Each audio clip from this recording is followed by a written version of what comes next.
Hi, this is Dan Matson. Please note that this podcast was created several years ago.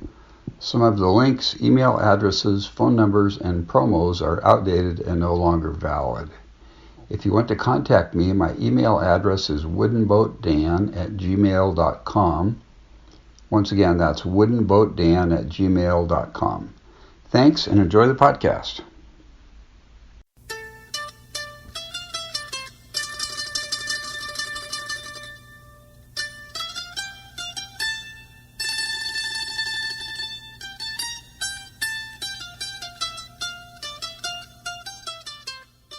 Hi, and welcome to the very first episode of Hooked on Wooden Boats. My name is Dan Matson. I'm your host, and I'm going to be spending a little bit of time with you today on this podcast. As far as I know, this is the very first podcast in the world that's fully dedicated to wooden boats and the enjoyment of wooden boats. The reason for this podcast is really just to share the passion about wooden boats. It's a craft and an art that goes back centuries and centuries, thousands of years, and I just want to share that with people that own wooden boats, want to purchase wooden boats, dream about having a wooden boat, want to go sailing in a wooden boat, they want to go rowing in a wooden boat, want to varnish their wooden boat, whatever you want to do with wooden boats, this is a podcast for you. The content of our shows is going to be a variety of things. We're going to have discussions, learning sessions. I plan on interviewing some experts in the field. By the way, I'm not an expert on wooden boats. I have some history with wooden boats, and I've built a few boats, and I'll talk about that in a few minutes. And we'll also build some resources. We'll have some links and blogs, just general fun things about wooden boats and the adventures we experience along the way.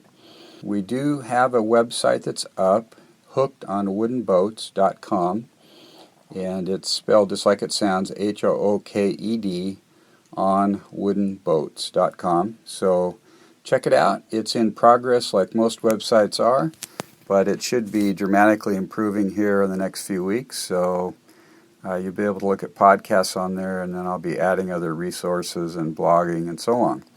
I plan to do this podcast once a week for 20 to 40 minutes. So that's kind of the introduction of this first podcast. I'm really excited. Just to give you a little history of how I got to this point, a couple of years ago, my son Josh, and I'll just tell you a little bit about myself. I'm married, been married to my lovely wife for almost 28 years now. And we have 5 boys. The oldest boy, Josh, a couple of years ago, he said, "Dad, you should try listening to some podcasts in the car. It's a great way to learn stuff. It's entertaining," and so on. I said, podcasts. I think I had one of those for lunch yesterday. No, I don't know. Well, what is a podcast, Josh? Yeah, and then he kind of explained it to me. It's a file that you can. An audio file generally that you can listen to on your computer through the internet, or you can download it to your iPod or your iPhone and listen to it in the car anytime you want. And there's all kinds of subjects and topics, and there's entertainment, and there's everything you can imagine, and it's basically all free. So he kind of got my wheels spinning on that, and so he loaned me a small iPod. Trying to remember what the first podcast I listened to was. I think I started listening to Dan Miller first. Dan Miller's a guy, if maybe you've heard of his books, No More Mondays or 48 Days to the Work You Love. My other son Silas introduced me to Dan Miller's book, No More Mondays. When I heard that title, I thought, I can relate to that, because there's been an occasional Monday during my work career that I thought, I'd rather do something tomorrow. Today's Sunday, and tomorrow isn't looking real good. So anyway, I read that book, and I really enjoyed it. It kind of got me thinking creatively about doing some other things that could lead to income. So I started listening to podcasts, and then Dan Miller had a guest on his show one week whose name was Cliff Ravenscraft, the podcast answer man. And so I started listening to Cliff, and I immediately got hooked on listening to Cliff. Cliff has about 15 or 20 different podcasts that he does every week. So I started listening to 3 or 4 of those on a regular basis. And the one I did listen to every week, and I've probably listened to almost all of the 250 some episodes over the last year or so. I started listening to the podcast Answer Man, where Cliff talks about what podcasting is, what the benefits of it are, how you can do it yourself, and talked about some of the technical parts of it, how to do the recordings, how to get your podcasts on iTunes, all the gory details. And then I started listening to Business Tech Weekly that Cliff did. And then I was listening to a program called Help, I Got a Mac, and Family from the Heart. I listened to some episodes of that. So anyway, I got hooked on listening to podcasts over the last year and a half. I commute to work some days during the week, and my commute's anywhere from 20 minutes to an hour each way, depending upon where I'm going. And so I just love taking that time to learn something, to listen to somebody that's entertaining. I just think it is so cool that you can download this stuff and listen to it anytime. So anyway, I've been really excited about podcasts over the last year and a half. Last year, so I kind of wanted to develop something for my future that I could do from any location that I would enjoy doing that could ultimately lead to some income. And so, anyway, the first thing that I did was I started a blog last year called My Dr. Dollar, and I started blogging about personal finances. And I wrote it with a sense of humor, and my sense of humor can be a little bit dry at times, so probably some of the readers of the blog maybe don't understand my sense of humor. But anyway, so I started blogging, and I had some fun with that, and never got a whole lot of traction. I had a few family and friends listening to it, and I did about 200, right now there's about 200 blog posts on there with different financial topics. Part of the reason I did that is because I have a background in business and finance. I have an accounting degree, and I became a certified public accountant early in my life, and worked in business for the last 30 plus years. And so, I have a fair amount of knowledge about that kind of stuff. So I did the blog for a while, but eventually I kind of lost steam. And meanwhile, earlier this year, I was listening to Cliff Ravenscraft, podcast Answer Man, and Cliff announced that, can you say Cliff? Cliff, okay. Cliff announced that he was going to, hey folks, if you've never done a podcast, it can be a little nerve-wracking, but I'm not going to erase and re-record this stuff. You're going to get the real deal here, the real Dan Matson. That's kind of a scary thought. Anyway, I started, when I was listening to Cliff earlier this year, he announced that he was going to have what he called a podcasting A to Z class, where he would take a group of people through a webinar and training through the internet. He would take a group of people from start to finish on how to decide if you want a podcast, what you want a podcast about, what you're most passionate about, how to get it set up, how to get the right equipment, how to get a good recording, how to get it on iTunes, how to get people to listen, all that stuff. And that kind of piqued my interest, and I started to think about podcasting. And the more I thought about it, the more I liked the idea of it, because I love to listen to podcasts myself, and it's still a fairly new field. I believe it kind of started in 2005. And so, anyway, I that kind of planted a seed when Cliff had that first class. I think that might have been in May, and then he had another one in July, and I thought about doing it in July, and I didn't. But then he started a class here at the beginning of September, which I did enroll in and start. It's been really great. We're about a week and a half into the class. This doesn't have anything to do with wooden boats yet, but has to do with kind of my journey to get to where I am today. So about a week and a half ago, we started the class, and the first thing Cliff does is he wants you to sit down and really think about why you want to podcast, what the purpose of your podcast, what's your purpose of podcasting, And what are you going to podcast about? And he really emphasizes that it needs to be something that you're really passionate about. If you're not passionate about it yourself, then you're not going to be motivated to do it on a long-term basis. You're not going to be interesting to listen to, and it's just not going to go anywhere. So coming into the class, I was thinking about podcasting about either personal finances or small business topics, because that's kind of where my experience is over the years, and I have a fair amount of knowledge about that. But so I was kind of going back and forth with Cliff on some of my ideas, and Cliff said, I don't sense that you're really passionate about that. What are you really passionate about? And I thought about it, and I thought, I have some hobbies that I love to do. They're the kind of things that when I'm doing them, time just kind of becomes timeless. I love wooden boats, and I've built a few boats, and I've enjoyed boats over the years. And I love to go down to my shop and do woodworking. And the other thing I like to do is I love to bicycle. I have a road bike, and I started road biking about 10 years ago and mountain biking a couple years ago. Anyway, I kind of narrowed it down and decided really I'm the most passionate about wooden boats. And so that brought me to this place where I decided to do this podcast about wooden boats.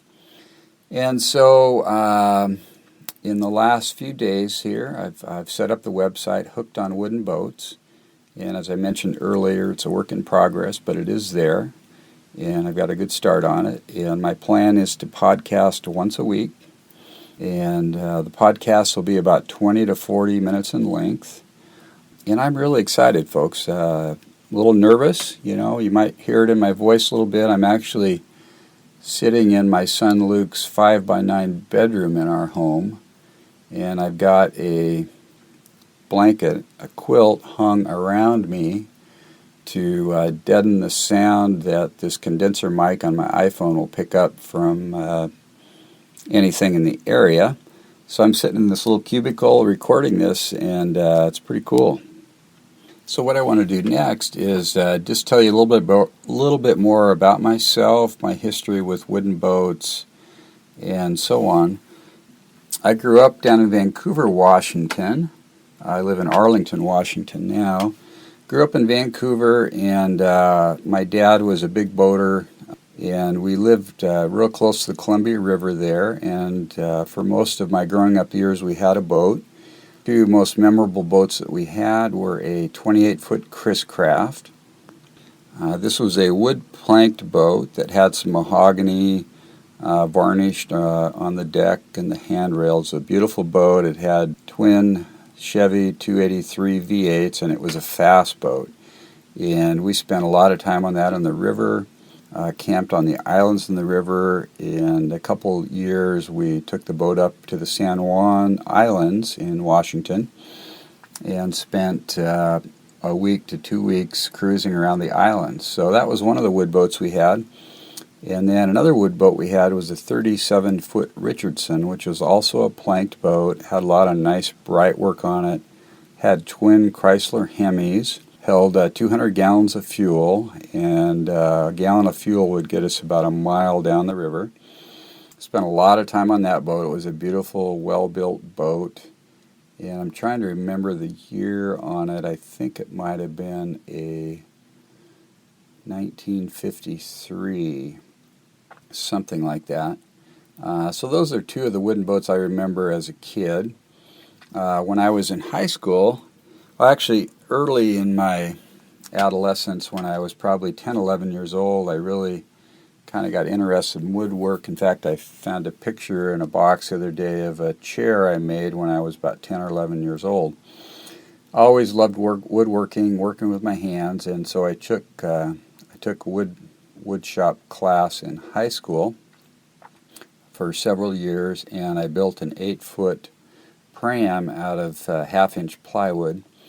And it was all butt joint, screwed together, probably used I forget what the glue was we used. It was kind of a red powder that you mix with water. And I used that for a while, and then I got rid of it, which I wish I hadn't, but I did. But then I was going to mention even going back to my dad's grandfather, His name was Adolf Peterson, and he immigrated from Sweden. And he fished the Puget Sound years ago, and he actually had owned some property and a small home down on the Tulalip Reservation on Puget Sound, and I've got pictures of him in a wooden boat that he built. And he actually built a small boat for my dad also.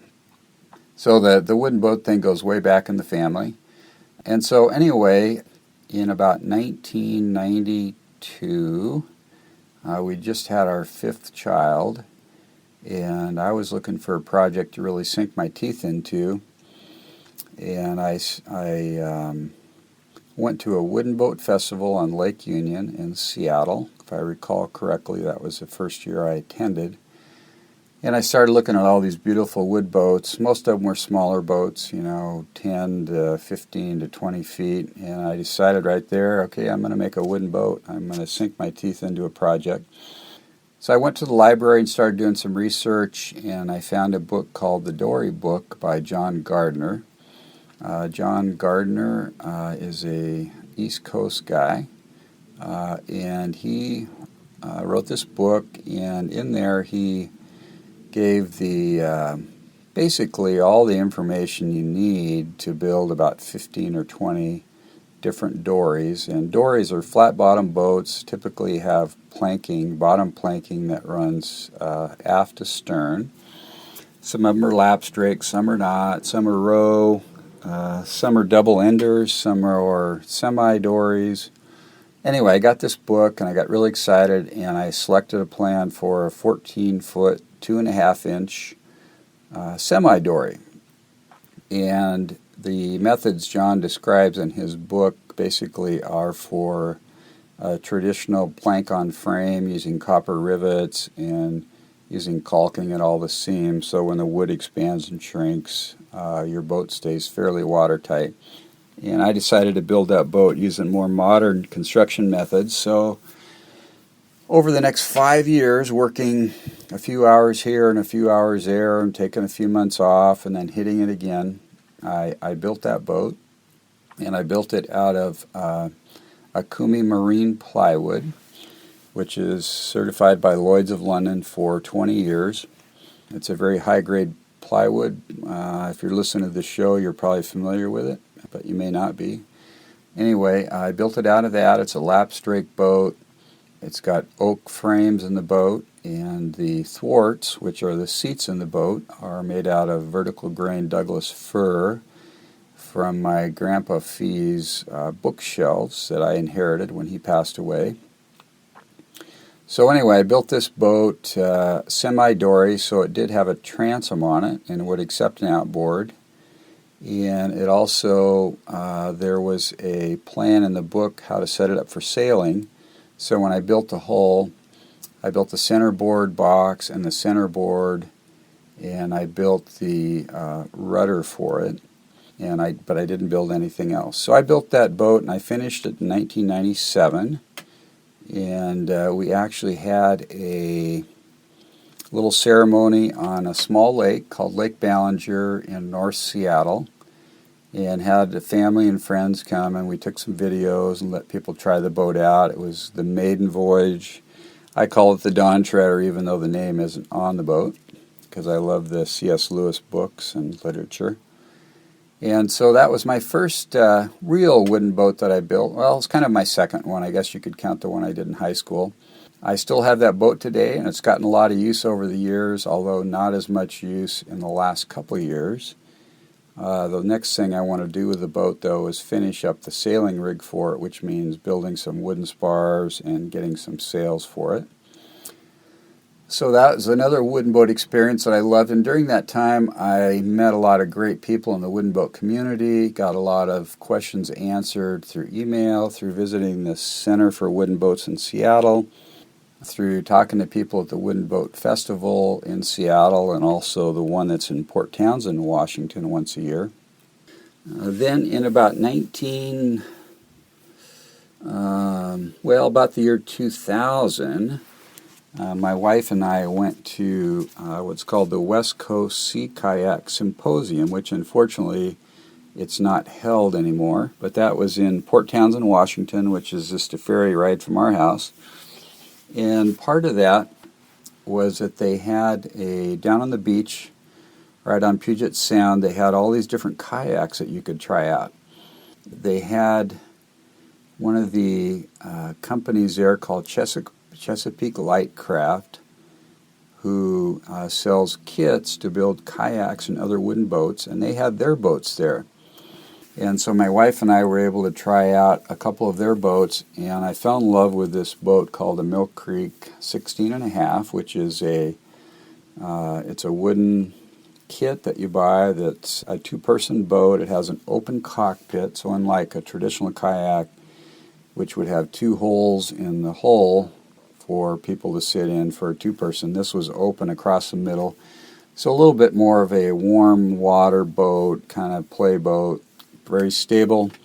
So anyway, I came home and I ordered a kit for that boat, and over the next 2 or 3 years I built that boat.